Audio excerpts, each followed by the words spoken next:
God. Yuck. Ow. Not yet. Okay. Right, we're live. Okay. Are we set? Apologies to the YouTube viewers. We had a slight technical hitch there. All overcome and working? Yep, we're going now. Okay. In that case, good evening to everybody and welcome to tonight's meeting, first of 2021. I do hope that, you know, in terms of December's festivities, such as they were, everybody at least had enjoyable times. But now that we're in 2021, my very best to everybody for this year, and with the best wishes that it shows, well, some considerable improvements on last year would be good. There is one comment I would like to make just about the newsletter. Normally at this time, Jim would be putting together the February newsletter, but due to a dearth of contributions for said newsletter, that's not proving possible. So unless we have, well, maybe not so much a flood of articles, but even a trickle, you know, within the next week, I think we'll just have to forgo the February one, which amazingly actually takes us to March already, which would actually have been the last newsletter of this winter season.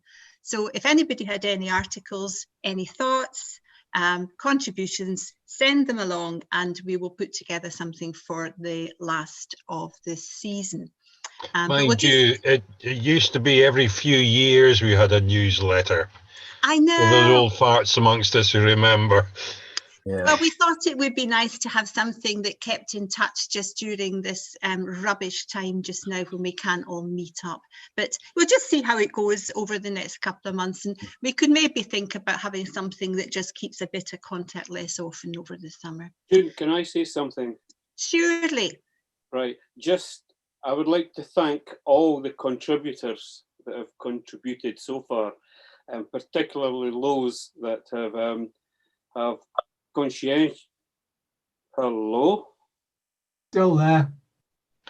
Yeah, I've got a weird thing on my screen. Michael or Mark Janaz, and it's gone blank. Never mind. I'd just like to say thanks to everybody. And I know that... hello, how are you doing? Hello, hiya. Yeah, I know that several of the contributors have contributed every month, for which I'm much appreciated. But due to the festivities, COVID-19 and what we're going through at the minute, don't feel that I'm pushing anybody to put anything through. But if something does come through, I'll happily make one up. And that's the end of my speech. Thank you. No, I think that's the way forward, Jim. That's what we'll do. We'll just see what happens over the next while. And if we've got enough, then that will just be grand. So back to tonight's meeting, which is, of course, our members' night. And I do fully appreciate that Zooming presentations is nowhere near the usual kind of informal atmosphere we might have had at the observatory. So my grateful thanks to all of our speakers for braving the Zoom experience. And I'll simply hand back to David, who will do the screen sharing for everybody. But again, feel free, questions after each presentation if you want, just chat and have an enjoyable evening. Back to David. I think Bill first, so. Yep, yeah, Bill's ready to go first.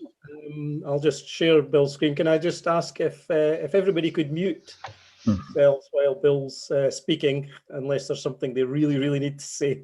It would make it a lot simpler. And if Bill requests whenever that he wants the next slide and so on, so I should be able to share that, and that should be in business now. Okie doke, take it away, Bill. Thanks very much, David. I'm talking about my Astro Bucky. I used to call it an observatory, but people laughed when they saw it.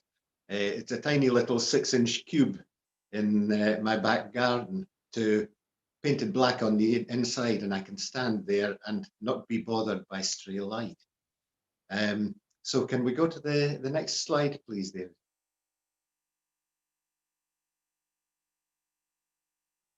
Right. So the objective of the project, my lockdown project, was to preserve night vision in an urban garden. We've got street lights, security lights, lights from people's windows, bedroom lights. All of these interfere with my night vision, my dark adaptation.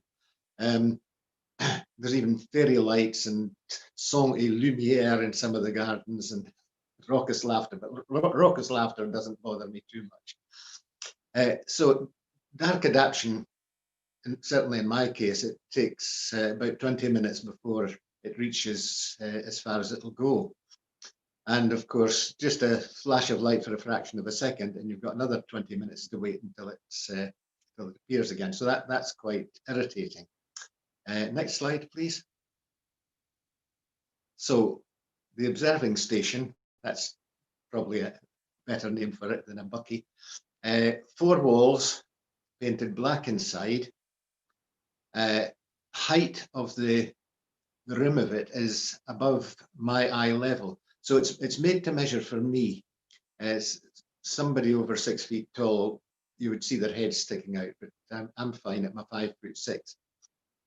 And it's got a great big door on one side for getting tripods in and out without having to collapse them first.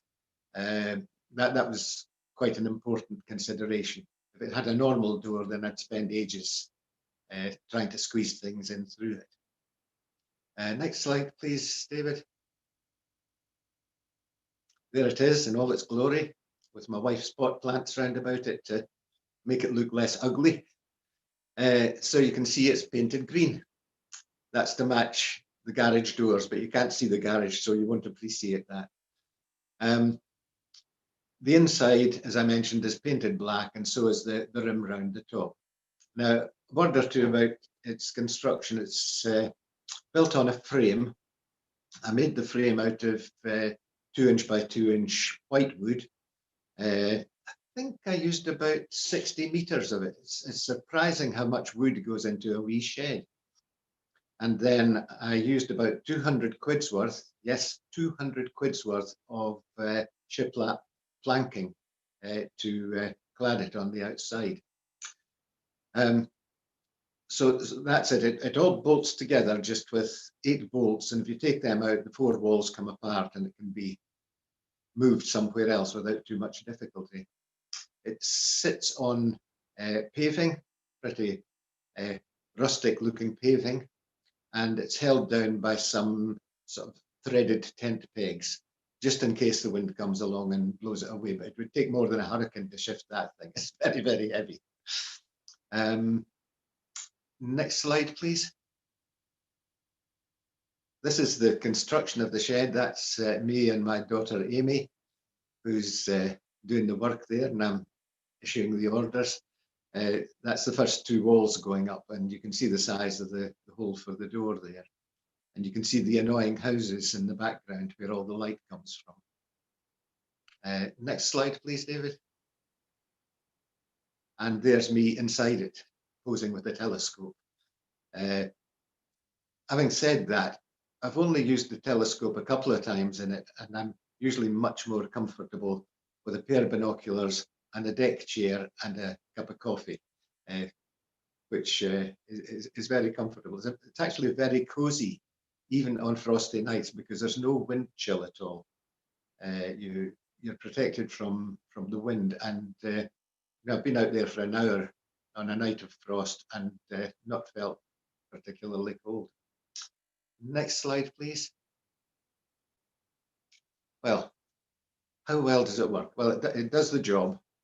It keeps the light out. It's quite amazing the difference it makes. I reckon I can get the best part of another magnitude with the naked eye compared to just being outside the door in the garden surrounded by houses.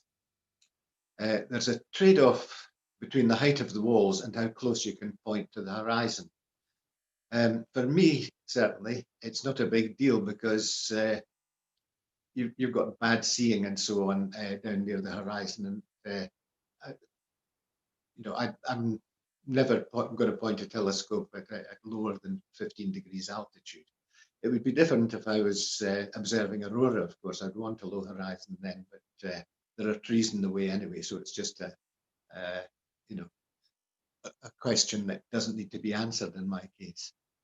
So as I said, my favorite use is to sit in it on a deck chair. I can stretch out completely in the 6 foot square area with my binoculars and star charts. And I've added a wee shelf that folds down, and I can put my charts on the shelf and drink my coffee, look at my charts with my wee red light, and have a very happy evening looking for things that I've never been able to pick out before in the sky. So as I also mentioned earlier, I keep getting ahead of myself here, the unexpected bonus is sheltering you from the breeze makes it relatively warm. I quite honestly don't feel cold when I'm sitting down there in my deck chair. Next slide, please. So that's all, folks. Further details of the design and construction can be found in the December DAS newsletter, where I've got details of models that I built first while I was trying to get my head around how it should be designed. Thanks very much.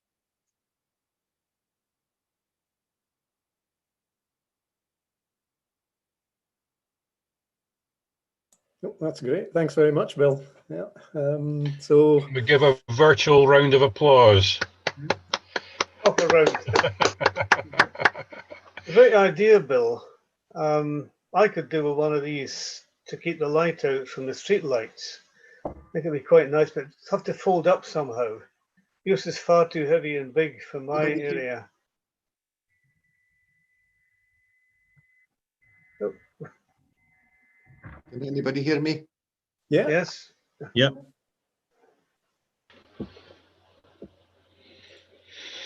So It's really good. Yeah. Yeah. That's brilliant, Bill. I think the fact that it keeps you warm when it's frosty outside is a great benefit, because I know when I'm out the back of my place, it's freezing cold. Could I ask a question to Bill?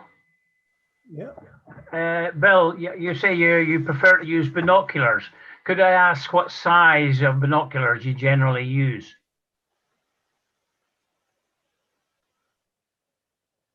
Did you get that?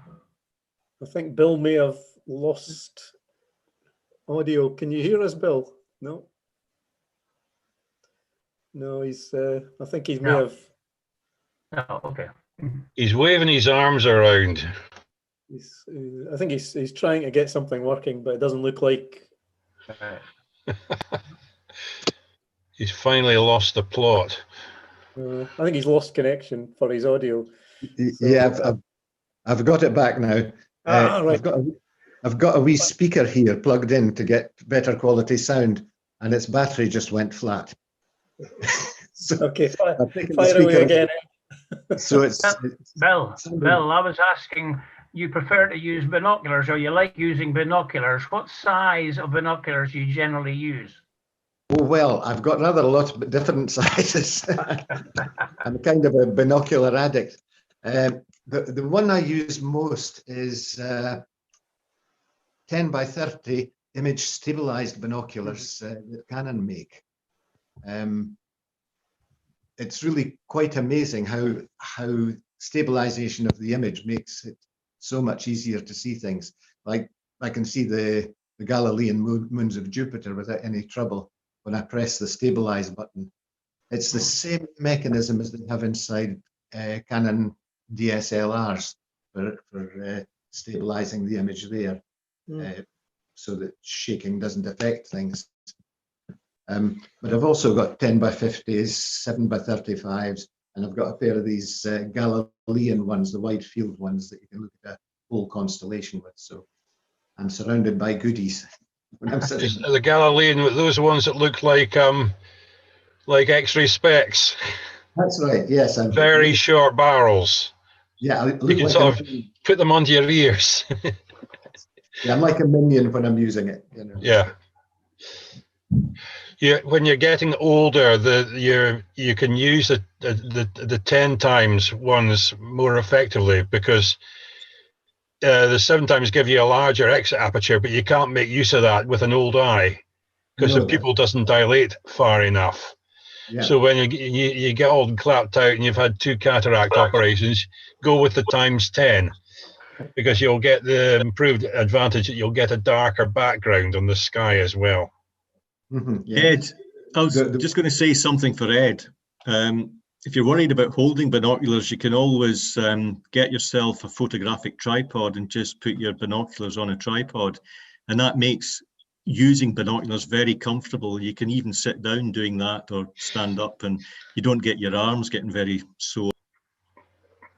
There are people who have come up with some amazingly ingenious devices to give an extension from the tripod head so you can relax back in your deck chair and still look through the binoculars, which obviously you can't have them straight on top. There's usually a bolt hole in the front of the focusing central pillar. You maybe got to undo a screw to take the cover off, but you can usually get a standard thread of some sort into that, and a piece of angle or a bracket from B&Q if your local B&Q or Screwfix are open, and that'll do the job quite nicely. Yeah. There's a quick comment from Colin Steele as well on YouTube saying that he remembers meteor watching and rigging up a couple of frames from garden canes and hanging curtains over the side to block out the light. So that sounds like Colin. Bill's solution is somewhat better, but probably a bit more complex to set up. All right. We've no other comments. No. Were you going to go next, Richard, or me? Yeah, I was actually going to make one of these, because the idea was to use like a windbreak poles, but the heavy duty ones. And then you can actually just slip heavy fabric over the 2 poles, because you just stitch it up as 2 columns. And that actually works if you're trying to block just a single bit of light, as opposed to what Bill seems to have, which is like half a street, you know. But if you can just cut out one part, that works really well. Yes. What's his name? Pete. Oh God, I'm getting old. Pete from the Sky at Night. Pete Lawrence. Pete Lawrence. He says it's nice to have a few spare fence panels, you know, large lap or whatever fence panels of the right height, and then you just manhandle these around until you've got them. Well, we've all got them sitting around, haven't we? Yeah. And if you're getting old, it's difficult to lump them about. Yeah, that's true. A hazard when the wind blows as well. Oh yes. Lands on all your equipment. Oh God. Well, have you ever tried carrying a sheet of plasterboard along the street when I was young and foolish? No, I'm just old and foolish. Yeah, go on. Can I just say that I used to, sorry, I've got a plan for doing one of these in our allotment for me. But mine, I want to put the telescope in permanently, so I'm going to have to put a roof on. And I've got the plans sort of more or less right. And it's you that when I saw his plans, I thought they're good. But not so. I'm going to try that, and I'm going to film that photograph it over the summer, as long as the committee allow me to do it in the allotment. But then I'm the chairman, so that might help. And I'm going to let you see at the end of the year, hopefully, if it's finished, how I get on. Jolly good. All right. Okay. Can we move on? Yeah. Are you all set up, Dave? Yeah. Is it me or Richard? I can't remember. I think it was Richard, but. Yeah. Okay. You're muted at the moment, Richard. So, right, I'll just, if everybody could mute as well now, we can let Richard go on.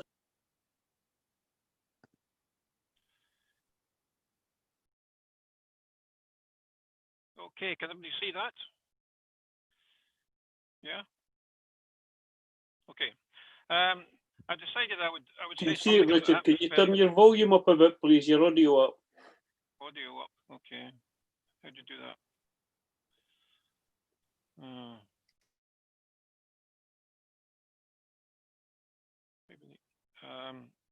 Maybe I need to stop share and do something else.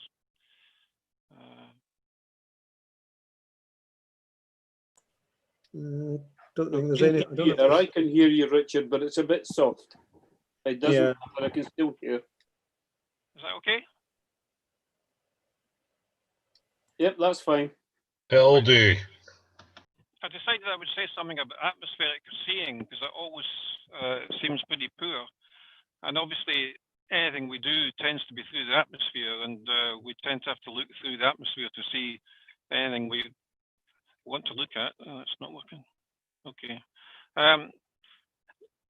Okay, the definition of seeing is really how well we can look at astronomical objects through the atmosphere. And astronomers have proposed several seeing scales. Usually one is good and higher numbers are poor, but there's quite a number of these scales exist, but I won't talk about that today. Seeing, as you probably all know, is wavelength dependent, and it's worse at shorter wavelengths and better at longer wavelengths. So often you can get some advantage from using a red or an orange filter. The atmosphere, the Earth's atmosphere is about 300 miles thick, but most of it is obviously down towards the bottom in the first 10 miles or so. And as you all know, NASA spent $2.1 billion putting Hubble up and trying to avoid the atmosphere. So obviously they thought it was a good idea to try and do that. The basic problem is the atmosphere is turbulent. And so light passing through the atmosphere experiences refraction and depends how the atmosphere is moving in the different layers. This is an example of what I saw recently of Mars. And you can see here that the seeing is pretty poor and it's jumping around and pretty hopeless. And that's quite typical, I think, really. So the seeing can be affected by short range effects, and that can be within the telescope tube, or it can be in your observatory if you have one, or it can be close to the ground. So it's actually quite an advantage to put your telescope up above the ground. But the other thing that people talk about is long range effects, and it's in the layers of the atmosphere. All the layers of the atmosphere contribute to the turbulence. So inside the telescope, this is an example of if the mirror in your telescope is not cool enough, then you get these air currents, which you can see here. And obviously that causes refraction and disturbance of the image. And so it's important to cool your equipment down before you try and use it at all. The atmospheric effects, the long range effects are like this, that the incoming starlight is undistorted, the light wave is undistorted, and it comes to the atmosphere, which is turbulent, and it gets distorted. Now, if you have a small telescope, the distortion tends to be quite small, but the angular displacement you get at the end is quite large. If you have a large telescope, then there's large distortion, but strangely, the angular displacement of the image is quite small. So that's a kind of strange effect. So it's obviously better to have a large telescope. Now, where should you try and do your observations? Well, a smooth laminar flow is ideal, and the best places on Earth to have telescopes are on mountaintops facing the sea. So the sea, if the air currents have crossed the sea, flat, cool ocean, then that's the best place to place an observatory on top of a mountain on the sea side of the mountain. And I stole this from Damien Peach, and this is demonstrating that if you have a site there, site A, then Damien Peach can get an image of Jupiter like that because the air is stable and you can get a good image. But if you're on the other side of the mountain, then the flow is turbulent. The air has gone over the mountain and become turbulent. So the best even Damien Peach can do is this image here on the right. So it depends critically where you are. And it's quite easy to look and see about Dundee, and Dundee is actually quite poor. It's not the best, because the wind direction tends to be like this all year round. It basically comes from the west or the west-southwest all the time. So it's coming over land in the direction of Perth. So it's not ideal. What we'd like is we could get a wind off the sea, then it might be better. But we can't do much about that. So Dundee is not a great place for astronomy. The other problem we have in the UK is the jet stream. And the jet stream causes some turbulence in the upper atmosphere and can make observations of the moon and the planets pretty difficult. Now, it's possible to go online and actually get a map of what the jet stream's doing. So this was last Tuesday, the 12th of January. And you can see here, if I just put in a pen here, you can see that oops, don't work.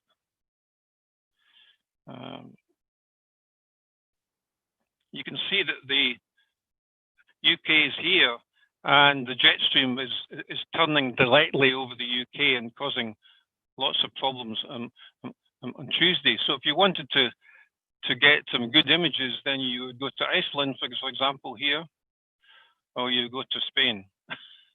But you certainly wouldn't be in the UK and on the east coast of Scotland, because the jet stream is causing quite an issue there. And also Siberia would be good. Okay, if you want to try and measure the seeing conditions, then we go back to kind of basic performance of the telescope, and we talk about the Airy disk. So if there's no atmosphere, a small star, which is a point source, obviously, would have a size which is the Airy disk, which is determined by diffraction and is inversely proportional to the diameter of the telescope. So with a high magnification, this is what you get. I'll just go back to the arrow. With a high magnification, this is what you get. And if you have turbulence coming in, then the Airy disk goes from just a small point and gets bigger and bigger and bigger until it gets a complete jumble. So if you look at a star with high magnification through a telescope with a bad seeing, then you'll get something like this, which is moving around all the time and is really pretty hopeless. And obviously Hubble is in this condition here, and then Earth-based observation tends to be in this area here, where you get a large seeing disk, and people talk about the seeing disk, which is different from the Airy disk because it's bigger and it's expanded by the turbulence effect. So if you want to do some measurements, then what people tend to do is take a plot across the seeing disk. So you take a line across here and you do a plot and you get something like this. Now, this example here wouldn't be like this because it would have lots of up and down. But if you did this one there, then you would get something like this, and you would take the half maximum and you would take this measurement, and people call it the full width half maximum. And that's how people tend to compare seeing measurements, by measuring the full width half maximum of the seeing disk. So you can do those kinds of measurements. And the measurements you get are in arc seconds. An arc second is 1 over 3,600 of an arc degree. Now the Hubble telescope will give you a performance of about 0.1 arc seconds. So that's the kind of gold standard, if you like. And a good site on Earth will give you around about 1 arc second. And if you go to a mountain in Chile, which is obviously facing the sea and it's on the west, then you can get 0.4 arc seconds. But typically, we'll be experiencing something of 2 or 3 or even worse. So our performance tends to be, in comparison to the Hubble telescope, we'd be about 30, 40, 50 times worse. And that's why people go to these mountainous sites and strange places to get this kind of performance. Now, it's also possible to go to a website called Meteo Blue and get a forecast. So this is Dundee today, and this is this evening. And you can see here that you can get the seeing forecast in arc seconds. So at the moment it would be about 1.57 arc seconds, which is not that bad. But the problem, you can also get the jet stream forecast, and you can see that after lunch today, the jet stream got really quite bad. So even though the seeing forecast lower down isn't too bad, the jet stream is extremely bad. And so if it wasn't cloudy, which it is, of course, we probably wouldn't get very good seeing tonight. So it is actually possible to get that information. Okay, so what's the solution to all this? Well, you can launch your own Hubble if you want to do that, or you can use lucky imaging, which I'll say something about, or you can do adaptive imaging. So lucky imaging is based on the idea that the atmosphere is turbulent, but now and again the seeing becomes quite good. And the coherence time associated with the seeing and changing is tens of milliseconds. So if you can take pictures with an exposure in the millisecond range, then it's possible now and again to get good images. Some of the time it will be worse, and some of the time it will be better. But if you take those images, then some of the images will be okay. So lucky imaging is basically recording many images with exposures in the millisecond range and selecting in software only the best images for further use. So that's the principle of lucky imaging. And these are some examples that I took. And if you look very closely, you can probably see that that one there is quite good. This one is not so good, and these are kind of single images. And if you take 1,000 frames and select maybe 50% or less and process those, then you can get something which is okay, which is pretty good. And you can achieve with this technique full width half maximum of maybe 0.9 arc seconds. So that's equivalent to quite a good sight worldwide, really. So that's the principle of lucky imaging. And some people take thousands and thousands and thousands of frames and only take 10%, and 10% of thousands and thousands and thousands. If the 10% of the images are quite good, then you can get very good results. Okay, finally, to say something about adaptive imaging. Adaptive imaging is the idea of having a huge deformable mirror. So that's a mirror which can be bent, which is basically a plastic mirror, and it's got many servo motors on the back of it. And you can change the shape of the mirror to try and compensate for the turbulence.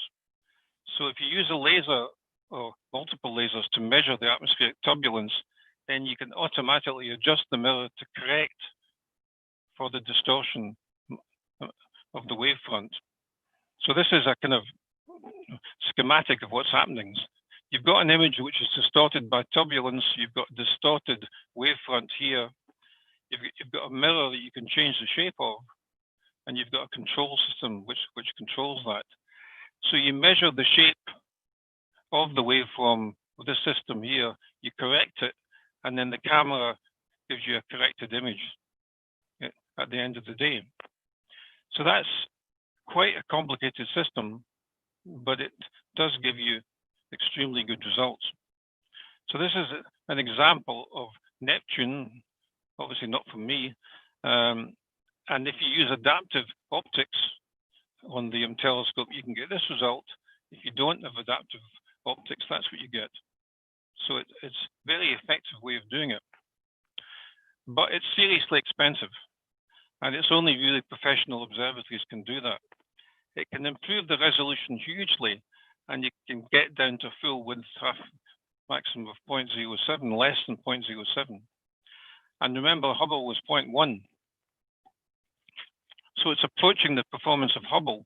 There are some advantages for Hubble still, because you can look at other wavelengths that you can't look at on the surface, but it can approach the same performance in terms of resolution.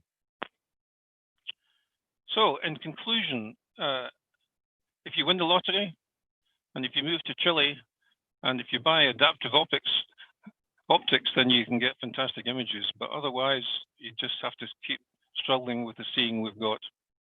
Thanks very much.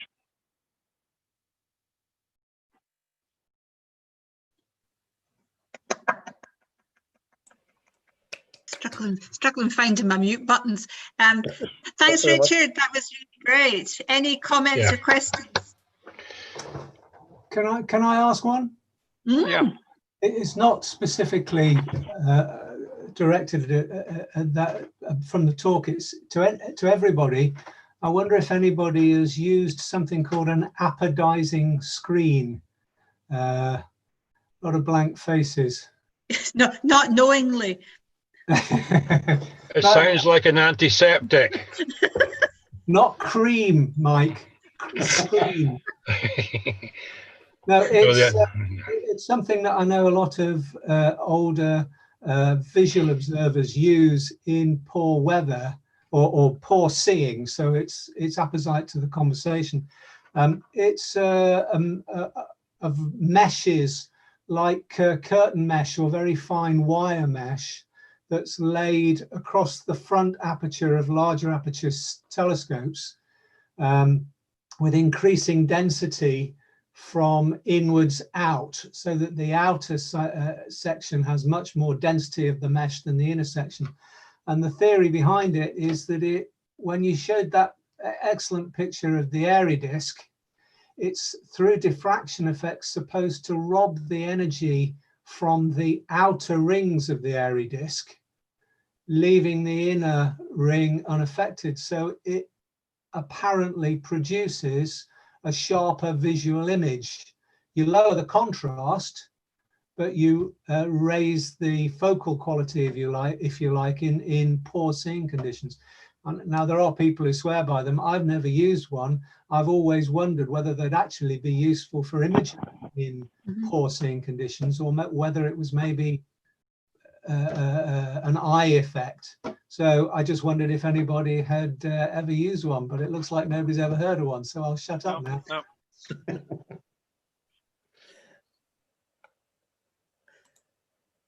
Any other comments for Richard?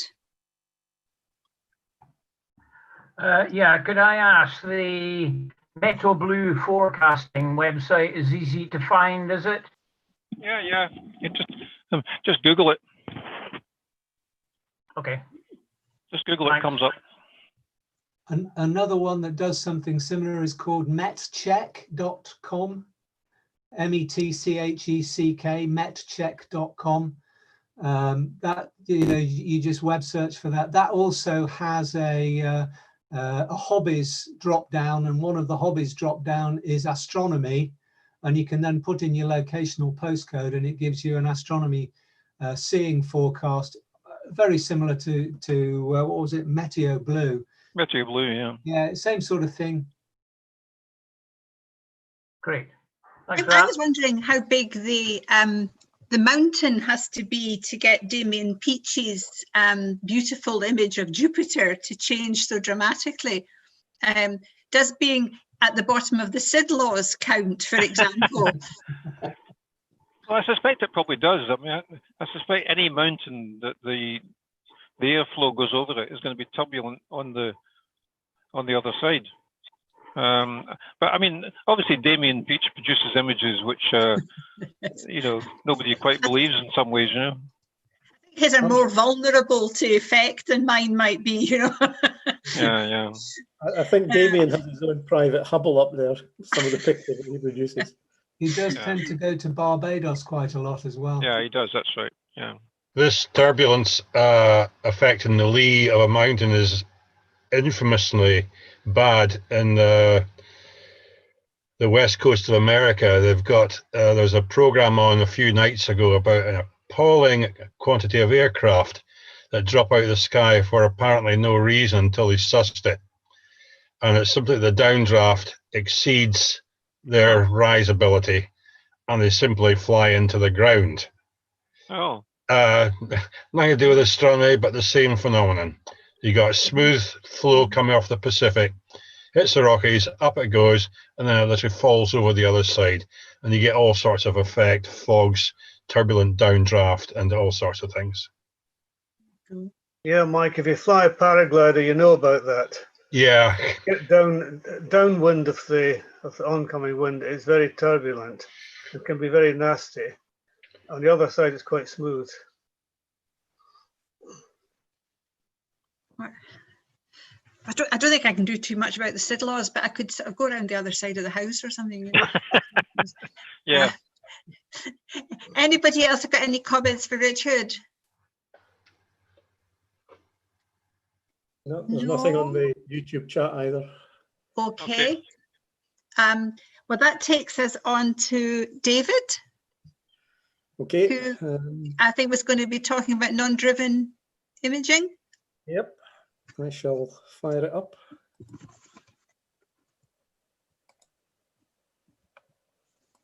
Right, here we go. I'm sure a few of you saw my article in the newsletter. Can't remember which issue it was. I think it was November or December, about undriven imaging and a few little examples. I thought I'd do a little more explanation of how it works. We've got some really great imagers in the society. 3 of them here tonight: Ken, Bill, Alan. Here's one of, oops, clicking the wrong button.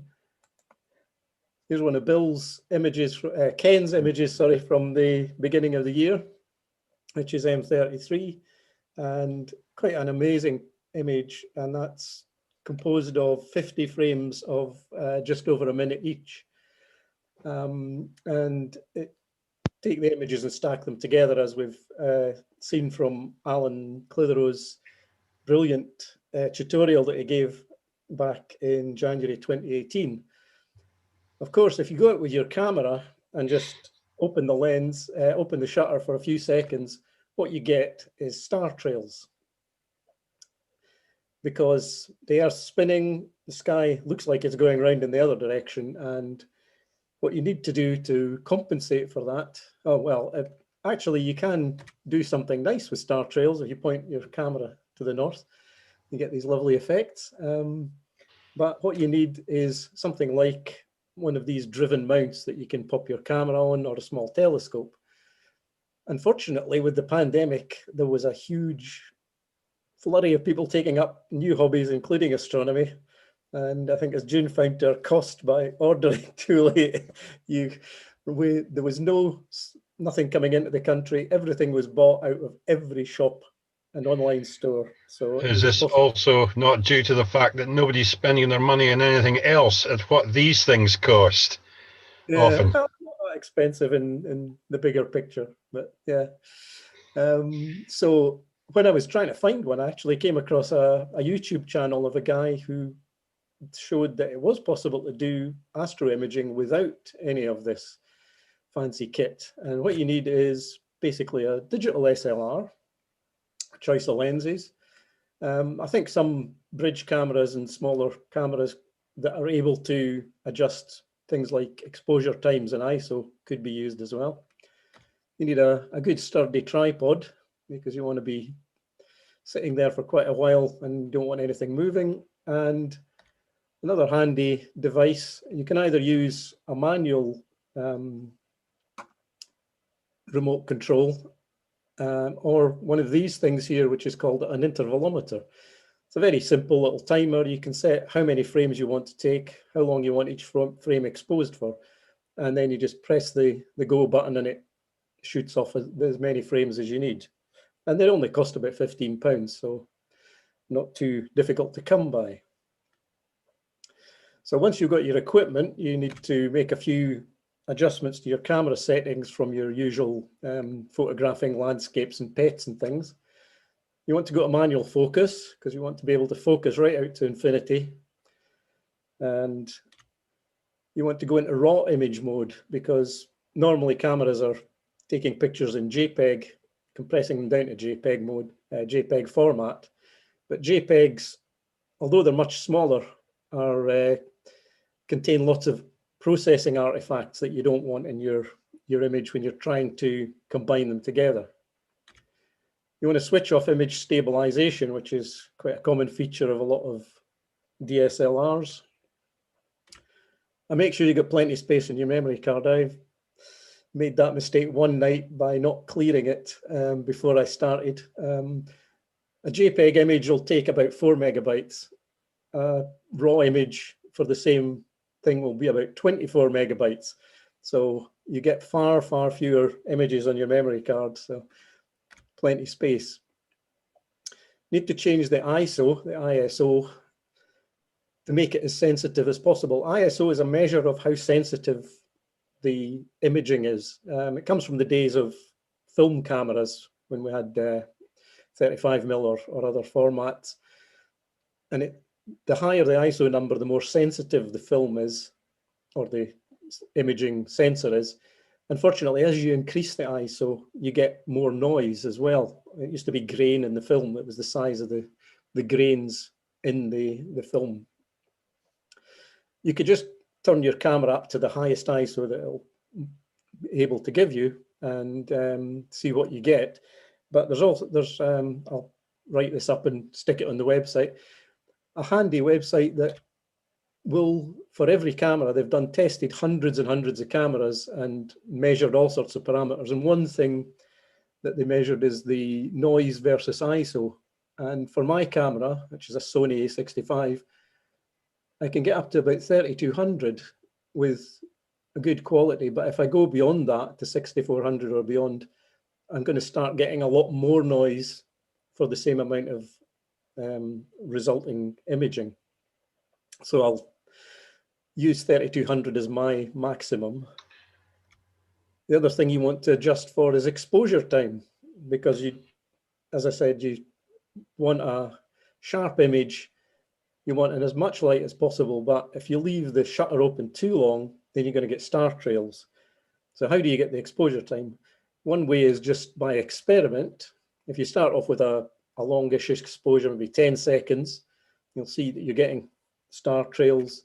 You go down to maybe 5 seconds, you get slightly shorter ones, and you could progressively go down until you get what looks like good sharp images.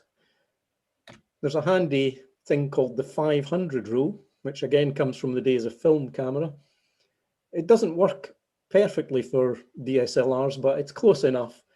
And it basically, you divide the number 500 by the focal length of your lens times the crop factor, which is dependent on the camera type. Some cameras are full frame, which would be a crop factor of 1. Mine is about 1.5. Some Canons and Nikons are about 1.6. So if you take a 300mm lens, 1.5 crop factor, that tells me that I can get a maximum of 1.1 seconds before I get star trails. If you want to get even more, what's the word, precise, then the Le Havre Astronomical Society have a web page with a calculator on it, which you can look up the number of pixels in your camera sensor. Mine's is about 6,000. The size of the pixel sight on the chip, mine's are 3.9 microns. And again, for my 300mm lens, which is a 5.6 aperture, and I'm wanting pinpoint stars, you can select to have slight trailing or a little trailing. And the other thing that they take into account is the declination of the object you're shooting, because obviously everything's moving around the sky, but things closer and closer to the pole move less. The rate of motion across the frame is less. In angular terms, it's the same, but in terms of the rate of motion across the frame, it's less. So that then tells me that I should be aiming for about 0.9 seconds for my imaging at a declination of 50 degrees. So once you get everything set up and you go out and get ready, the process is to adjust the focus. You need to find a bright star, get the camera live view and zoom in as much as you can, and then adjust your focus ring. Some lenses actually go beyond infinity. I'm not sure what they're focusing on beyond infinity, but you may have to tweak back a little bit from the infinity point, from the limit of the lens. Center on the target, adjust the zoom, frame it nicely, and then take a series of images. So start up the intervalometer to fire off. I usually do about 50 frames at a time.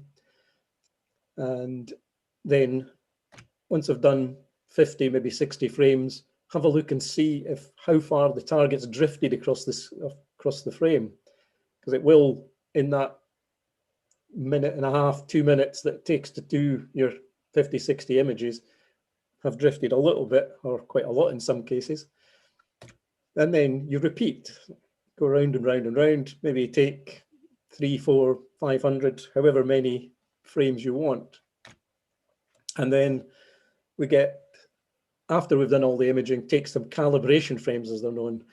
There's dark frames, bias frames, and flat frames. And I think Alan Clitheroe's talk from January 2018, which is on the YouTube channel, goes into details about what these frames are used for and how you get them. And these are then used in the stacking process to compensate for various effects within the camera. So here's a typical frame that you might get out your camera. Doesn't look like very much, just a few stars. I think, is that coming out? Yeah, it doesn't look too bad. But if we tweak it in some image processing software, you can see there is something in the middle here, something interesting. But you can also see in the background there's a lot of noise, and the image processing is what we want to do to stack all these frames and get rid of the noise. So the processing consists of stacking these hundreds, possibly even thousands of frames together using something like Deep Sky Stacker, Sequitur, or other software. And then once the stacking is complete, you can use additional processing like Photoshop, GIMP, PaintShop Pro, etc. And this is Deep Sky Stacker with the frame here, a list of files that it's using and various settings and options down on the left-hand side. Sequitur looks very similar. Again, image frame, details of what you're loading and things you can adjust to improve the stacking process. And this is some of my results. This was a first go at M31. I think you can see M31 kind of in there, not highly clear. This, I think, is M110, M32, probably around there. And then another attempt a few nights later when the skies cleared again, which again, we're getting a lot more detail in the galaxy. There's a lot more background noise here, but it is improving. I think the stacking and processing is the biggest challenge in these things to try and improve the quality of the images. M45 Pleiades has come out really well. I'm going to rerun this and see if I can pull out a little more of the nebulosity, which I can just barely see if I really crank up the gain on it, as it were. But I think I may, in fact, have another go at M45 as soon as I get a chance, as soon as I get a clear night. And M42 Orion Nebula, which I think has come out pretty well. Again, there's quite a lot of noise on the edges here. You can see these sort of bands of noise which are creeping in, and annoying satellites going through the frame as well. But I think there's quite a lot of detail starting to come out. So I am slowly getting the hang of this, and I think as a technique, it's something that anybody can try if they've got a DSLR and willing to spend very little more money for a tripod and intervalometer and things. Then you can certainly get some decent results. And from what I've seen online, it should be possible to get much better than I have achieved so far. But hopefully I'll get better as it goes on. So that's pretty much it. But yeah, if you have any questions about it, I'll try and answer them.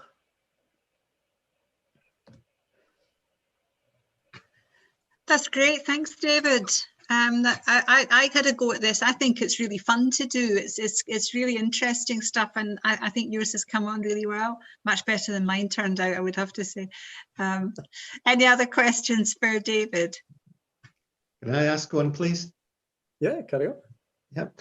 I was interested in the formula with the focal length times the crop factor at the moment. Is that the actual focal length or the sort of cheaty focal length that they give you for cameras with tiny detectors? And they say it's 50 millimeters, and it's actually about 5 millimeters because the detector's so tiny. Yeah, I think that's what the crop factor is. So the lens that I use is a 300 millimeter lens, but the crop factor of my camera is 1.5. So what you would effectively have is it pretends to be a 450 millimeter lens because it's got a smaller detector than it's not a full frame.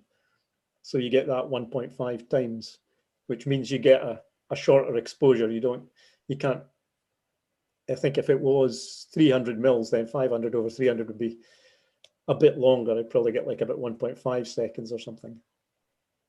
Yeah. Thank you.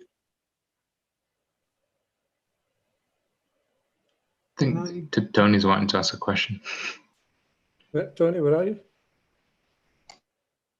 Yep. You're muted, Tony.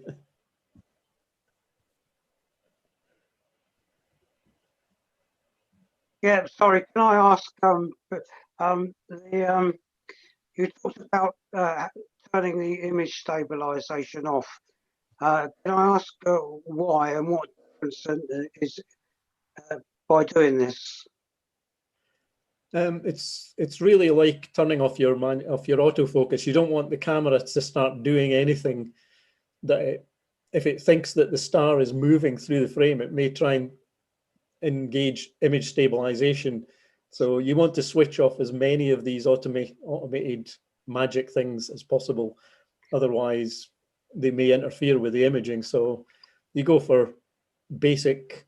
It's just a lens, a shutter, and a sensor is all you want in the optical path, effectively. I see. That's where I'm going wrong, I think, with my futile attempt. I think I've just remembered something. I was trying to remember what I was trying to remember. The reason why these lenses focus past infinity is probably because of the way the autofocus works. I suspect, without knowing, that it compares the various areas of the image for contrast, but it has to hunt. So it has to go past the point, find out the contrast is getting worse, then come back again. And the infinity is just another point on the focusing scale as far as the mathematics are concerned. So I suspect that's why it probably focuses past infinity. Thank you. Cool. Can I say something? Yeah, Alan, come on. I'm very impressed with the galaxy picture you got there with 1 second exposures. I mean, that's amazing, really. But when you're looking at stretching images like that, what you really need to get is as much dynamic range as possible in each individual picture. Yeah. And I would just be wary of using very high ISO settings, not only because of the noise. You can deal with a proportion of the noise by taking all dark frames, which you alluded to in your talk, but also because you compress the dynamic range at very high ISO settings. Most of the chips in these cameras have got an electronic well depth of between, say, 16 and 65,000 electrons, but the analog to data converter only is usually 12-bit or 14-bit. So it's only looking at 4,000 or 16,000 levels. So you can actually have a lot more detail within the chip, but what's read out is a smaller proportion of that anyway, because it's only a 12-bit or a 14-bit readout. And if you then go to very high ISO settings, you're further compressing that. And you start looking at the very, very bottom, the darkest part of what's stored on the chip, and that's where most of the noise is. So you, by using very high ISO, will actually degrade the picture, even though you think you're going to get more out of it. You have to remember the chip sensitivity doesn't change. You can't change the sensitivity of the chip. What you're changing is the part of the well depth that you're looking at when you change the ISO setting. Right. Yeah, that makes a lot of sense. Yeah.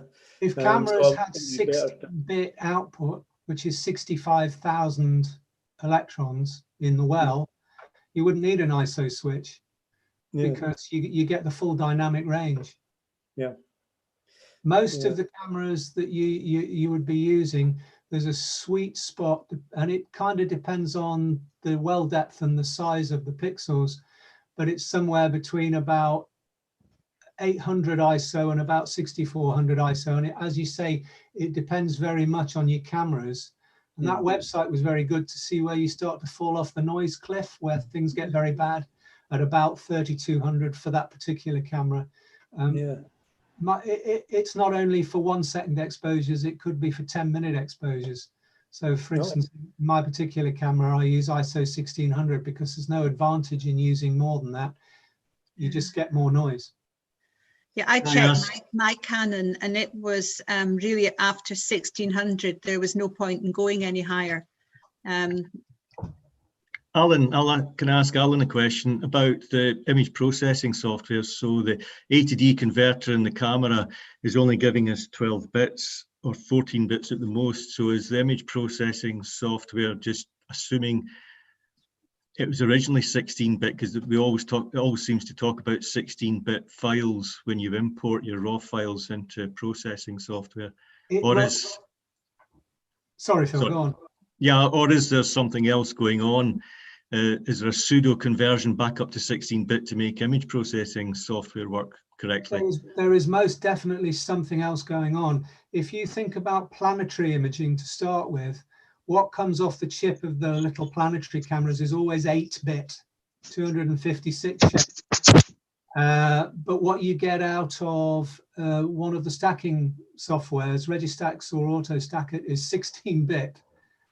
And it's not converting the individual frames. What it's looking at is the number of frames which are at a certain light level and the number of frames which are a slightly higher light level, and interpolating between them to give you that 16-bit information. Right. And the same thing happens if you put in a 12-bit or a 14-bit RAW off your Canon and Nikon or Sony or whatever you're using. Deep Sky Stacker will interpolate between the different light levels at the same pixel point. When it's aligned all the stars one on top of the other, you get variations in lightness in different areas, and it interpolates between you to get that 16-bit depth. Otherwise, you would never be able to stretch the pictures. The pictures would be what they call posterized. So you get step levels like a contour map at whatever the bit resolution you're dealing with, 14 or 12. Yeah, that might explain why the Deep Sky Stacker has different, shall we say, stacking parameters, where they talk about average or median. So you need if you only have a small number of frames, it tends to say you should use average. Once you get above a certain number, it can do kappa sigma. So that must be something to do with interpolation then. Yeah, what it is doing is having a look at well, sigma deviation, standard deviation, the variation of light at each point, each pixel within the frame. And the really good thing about the sigma clipping, as they call it, stacking modes, is it will, in any given frame, only accept them if they're within 1 or 2 standard deviations away from the mean. So if you got a satellite going through, one of your satellite images, you've got a nice trail going through. If you use the sigma clipping stacking, on those particular points in that frame, not the whole frame, but just those particular points, it says, hang on a minute, that's way too bright, and rejects it. So you end up with a picture with the satellite trails removed. But to make it work, you have to have enough subframes to stack that the sigma standard deviation can be wide enough for it to recognize that. If you only got 10 frames, it can't do it. So it just says, well, we'll average it. We'll take a median. Yeah. And the Yeah, other that one was 500 frames. So I think it should have, possibly I need to look at that, reprocessing that one with that sigma. Yeah, you could do it. You've got enough frames and you would get rid of the satellite trail. The other thing is the real reason why you don't use JPEGs. Yes, it's compressed, but also they're always 8-bit. Oh, yeah. You could see that the satellite was one of the tumbling variety, or rotating. You could see it was chopped, the trail. That's just capturing the just a exposure. side point of interest. That may have been the imaging, because I'm taking just very short exposures. So there's like exposures. That might have been and that's the gap between frames. That makes more sense, because what satellites are spinning like that? Yeah. I was wondering what kind of resources people use for tutorials. Or basically how they learn how to use, for example, deep sky stacking, because I had a crack at it a couple of years ago and they went totally wrong. What's up? Yep, Deep Sky Stacker's got a very good help file. If you go through the Deep Sky Stacker itself, it's built into the software, and if you click on help, there is a lot of information about how to use Deep Sky Stacker in its own help file. Right. That's worth a look. If maybe you've already looked there and you're still baffled. So well, yeah. So it's not like too low level. Is it quite? Does it kind of take you through? Well, it takes you why you go through the different parts. Well, it's quite good. It's for beginners up to somebody goes beyond what I understand, certainly. But yeah, I think it's quite a good help file within Deep Sky Stacker. What it doesn't do is really tell you how to undo your own mistakes, unfortunately, because Ken and I have had discussions about this. And it is a struggle sometimes to find out where you've gone wrong, I must say. But the default settings which it recommends are usually okay. Yeah, for what it's worth, the lecture I did a couple of years back in January on deep sky imaging, I do go through the basic settings and what varying some of the basic settings mean. So if you're prepared to be bored enough to sit through that, I don't know. Well, no, that was actually the one that kind of made me thought, oh yeah, it's made it look so easy. And then I ended up with just this big blaring image that was quite much further away from what I was actually shooting for. Oh, I'll shut up then. No, I think Alan's tutorial was very good. It kind of helped a lot with getting my images. I think you just have to try it again and again, tweak the parameters as you go, try this, try that. I think the biggest thing is trying to do the processing after it's done the stacking. The thing that comes out the stacking needs quite a lot of tweaking in something like Photoshop or PaintShop Pro to just fine tune the image. Can I just suggest a tip for Scully or yourself?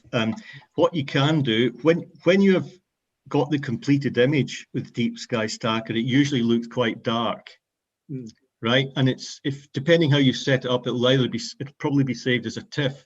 What you can do is reload that image, and then this brings up a contrast and brightness scale in the top right of Deep Sky Stacker, and you can actually adjust those to see what your image. You can stretch it in Deep Sky Stacker, but what I find is you have to reload the image. It won't give you those stretch functions when it's immediately output the image file. That's what I found, and there is a way of looking at what you've just stacked to see if it's usable. There is also, when it's gone to the final stage of Deep Sky Stacker and produced the final picture, which, as you say, is often very black. Down at the bottom, immediately below it, there's a little histogram thing, which not many people use, but I've taken to using it. It is very good, which allows you to move sliders for the black point, the white point, and the midpoint of the red, green, and blue. It doesn't change any of the data in the final image, but it stretches it for you there and then. There's a little apply button. And usually there's something like a logarithmic curve in the histogram, and the peak in the histogram is always way over to the left because it's very dark. But you can slide the red, the green and the blue across such that it's at the start of that logarithmic curve, and then hit apply, and magically, box by box, a stretched image will appear, which you can then save as a separate image if you wish to do so. So you can do, for instance, a logarithmic stretch, or a cubic, or a square root stretch, or there's about 6 or 7 options, and so you can try them and have a look at them. And whichever one you like, you can then save as a separate image, and it's done nothing to the autosave. It's a separate image that's already been stretched.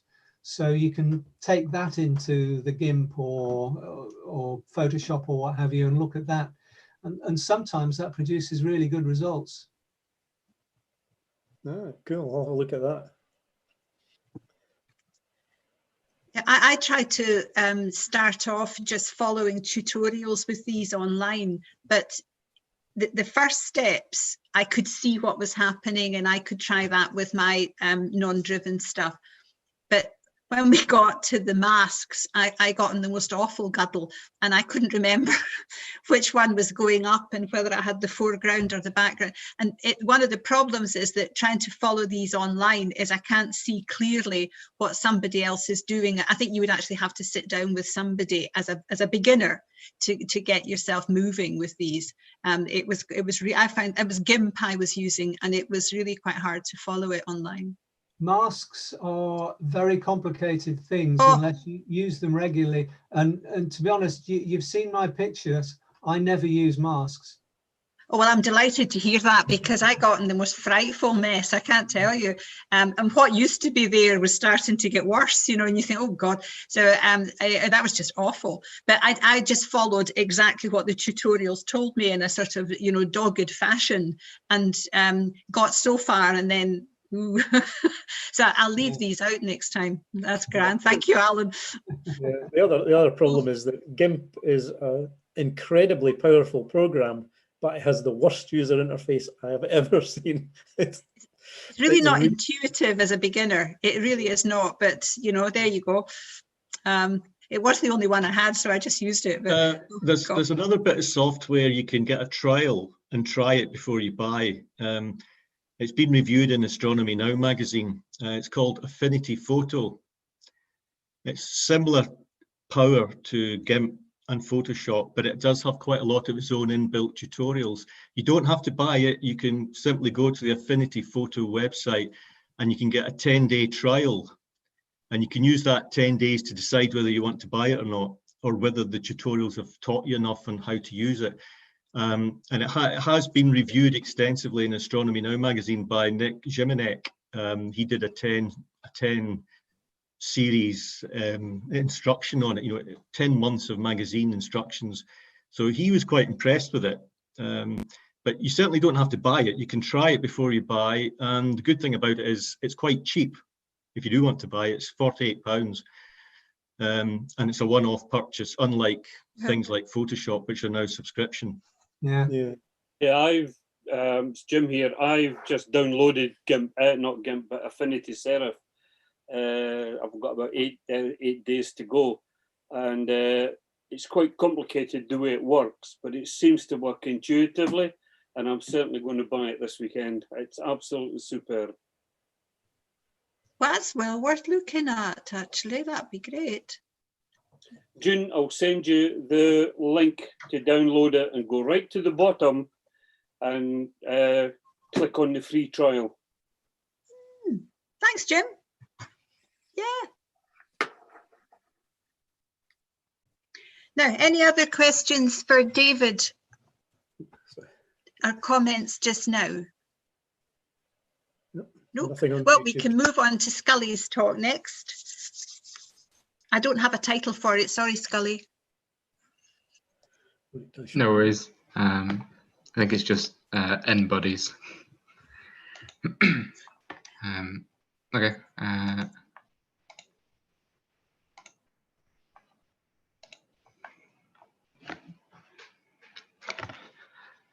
So at the end of September last year, after like kind of not being able to do much astronomy or anything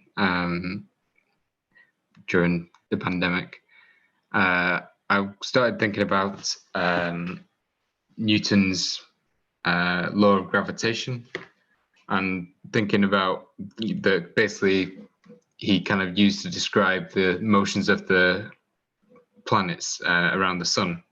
And I was thinking about how kind of deceptively simple it is. So this is the equation. It's just F equals big G times 2 m's over r squared, where F is the pull of gravity, the actual force. So if you've got two bodies, it's the force that kind of attracts them to each other. Big G is just a fancy number that Newton made up to make everything magically work. The 2 m's are the masses off those two bodies, and then r is the distance between those masses. And so there's not a lot there. And I was like thinking about how kind of, yeah, that it should be something that I could actually put together and just make like a little simulation of multiple bodies, just applying this simple rule to move them around. This is actually not like a new thing. This is an n body simulation where you have n number of bodies and just let the simulation run. And you can see a kind of simulation of a galaxy here. Traditionally, these would be done offline, so like it just takes too much computing power to do, because you have to measure the force between every single one of these bodies, and so it gets complex really fast. But with the kind of improvement in computing speeds, some can actually be done real time. But if you want to get lots of bodies, what you really need is a GPU. The thing that I've made is running on the CPU, which is a lot, not as fast as a GPU at calculating things. But I just wanted to do this as a little kind of side project. But it very quickly I started getting excited about improvements that I could make, and then I realized I was losing a lot of time. This might be kind of ringing a bit of bells because a month later we had a talk from Mike Peterson about basically simulating gravity. One thing to note though is that the simulation that I was kind of going for is literally just Newton's the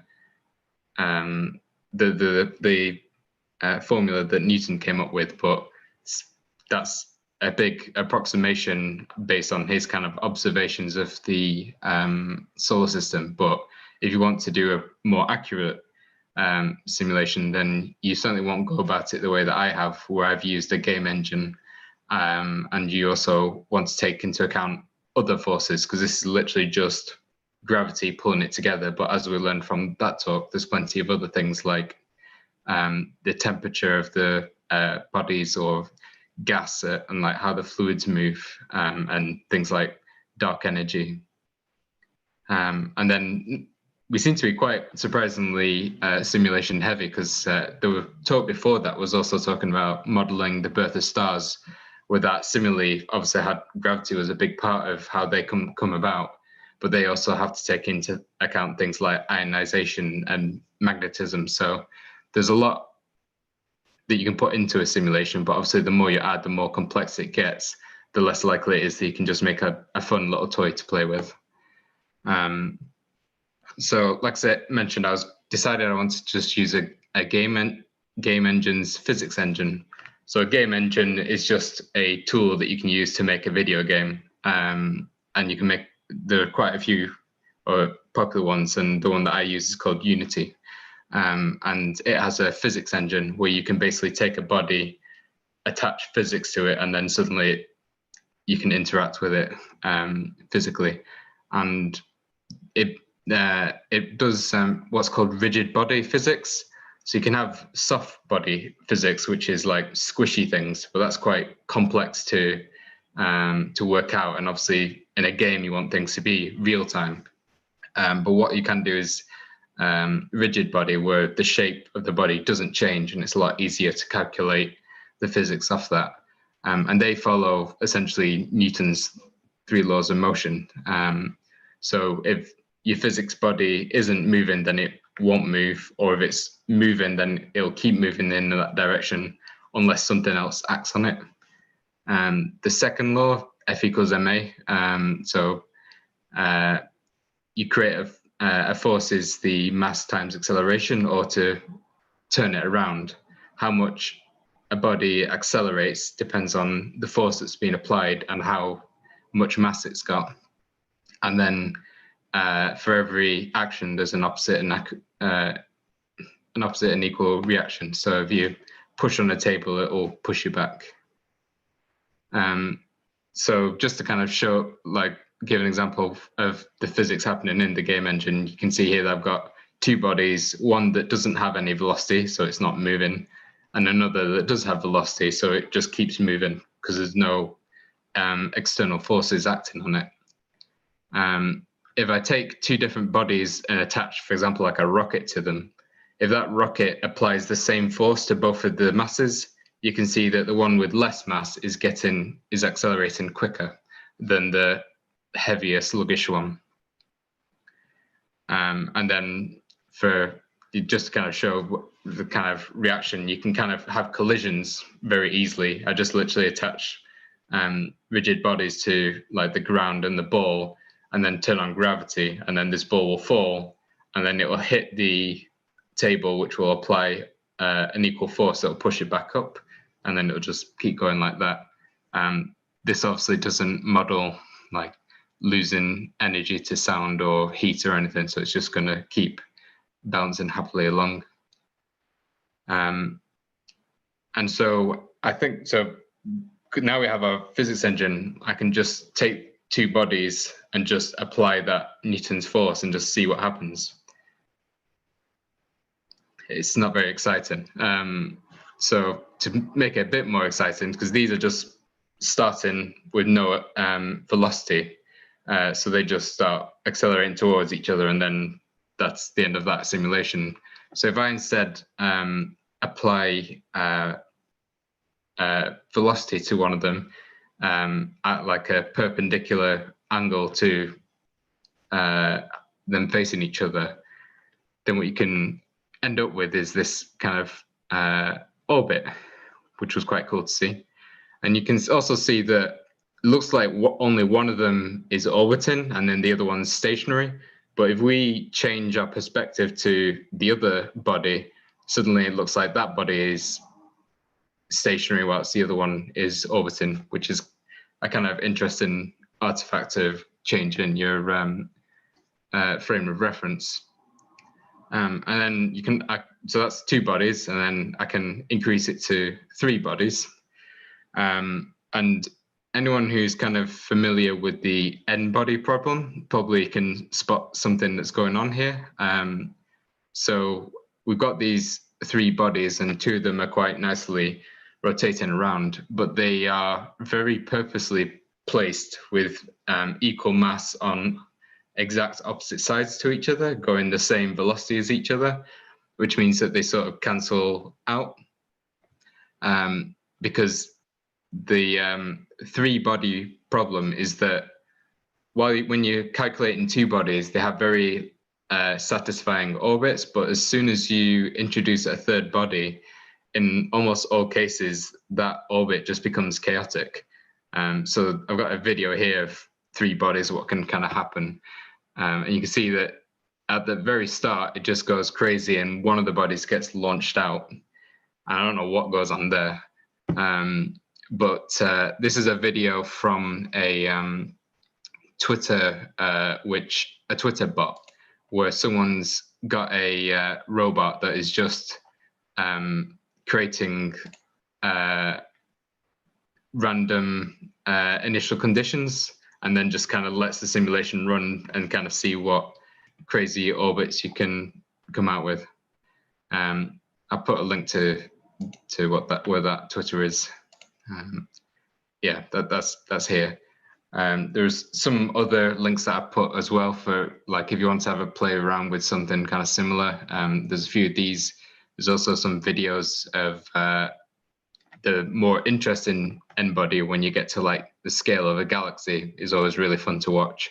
There's also a video that someone talks about a really complicated orbit. So we're quite happy sat in our solar system with our kind of circular orbits, but after playing around with this toy, it becomes really interesting seeing how easy it is for the orbits to just go chaotic, and puts a little kind of worry in the back of my mind about if any of the bodies in our solar system decides to just sort of move a bit out of the way, and then suddenly everything collapses, which I'll show you in a sec. But that video, the complicated orbit, shows you, I think it's around the moon, or it might be one of the Lagrange points, but it just shows you the crazy shape that the orbit makes, and that's just where it kind of sits while all the different bodies in our solar system are tugging on it. And then at the bottom, I put a link to a video where someone's done essentially the same thing that I've done, but much cleaner, much nicer, and gives a really nice presentation of it. And that also does a really good job to show you the different frames of reference. So I'll now show you what the actual thing that I made. So you can just give it a number, however many particles you want to start with, and you can give it different kind of particle sizes, and it spawns it in like a circle of whatever radius you want. And they also have random velocities to just kind of start them off in a interesting room. Can everyone hear me okay, by the way? I just seen that Jim kind of popped back in. Yep. Cool. Yeah, yes. fine here. Yeah, so if I just run this, you can see I've got a bunch of these bodies that have kind of spawned in a circle, and you can see they're all starting to pull themselves together. And you can see, yeah, they're starting to like form these little clumps. And so it's quite fun just watching these collapse into this big blob. But you can see that some of them don't quite make it in, and you actually end up with these orbits. That's probably going to make it in. But one of the problems that I came across is that if the size of the bodies was too small, then the physics engine started to do some kind of weird things where they start to get a bit aggressive and explode, which wasn't really what I was after. So you can see there that whereas the physics of the real world is time is continuous, for a video game, you need to do it in steps. So you kind of have your two bodies, and then you say in the next step, their velocity is making them move this much, and then the next step, this much, and then suddenly they're inside of each other. And so the physics engine needs to just gently kind of move them to the side. But when you have lots of tiny, lots of those tiny blobs, and they're all kind of clustered together, when you move one out of one circle, you move it into another, and basically it just gets very violent very quick. And so what I decided to do was make it so that you could sort of combine the bodies. So when two particles touch each other, then they'll actually combine into just one body. And so now what you'll see is that whenever one of these kind of touches it, then it will kind of combine into a bigger blob. And this made the simulation a bit neater, a bit nicer. You didn't have these kind of crazy volatile interactions. You just sort of had all the bodies just moving in a much nicer way. I also made it so you can see the trails So that makes it a bit easier to see the actual orbits. You can kind of see some other laws of physics, of the Keplerian laws, Kepler's laws of motions, basically, where you can see it makes these ellipses, which is, as someone who knows about those, it's quite satisfying to see these forming.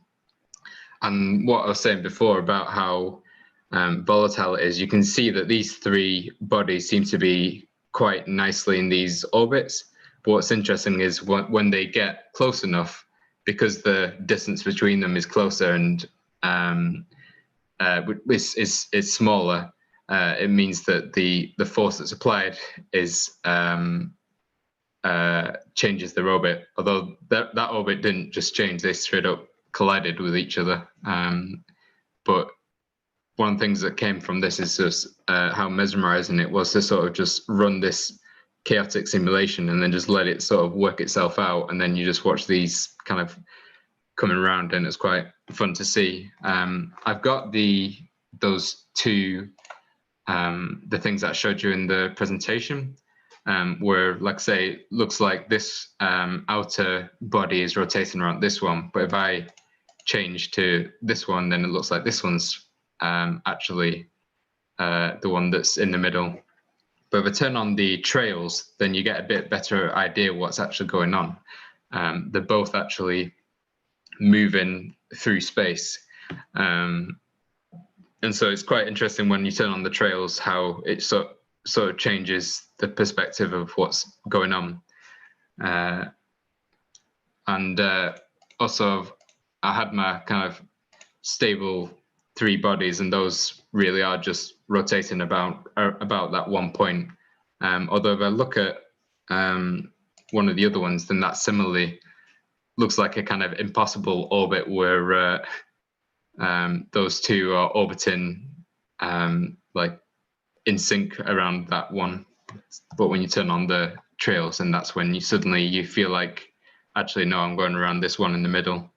But if I take these same three bodies, so they're all the same mass, but instead of having them in line, I have them one of them at like 90 degrees, then you can see how like it suddenly stops being this kind of nice orbit, because they're starting to pull on each other in weird ways.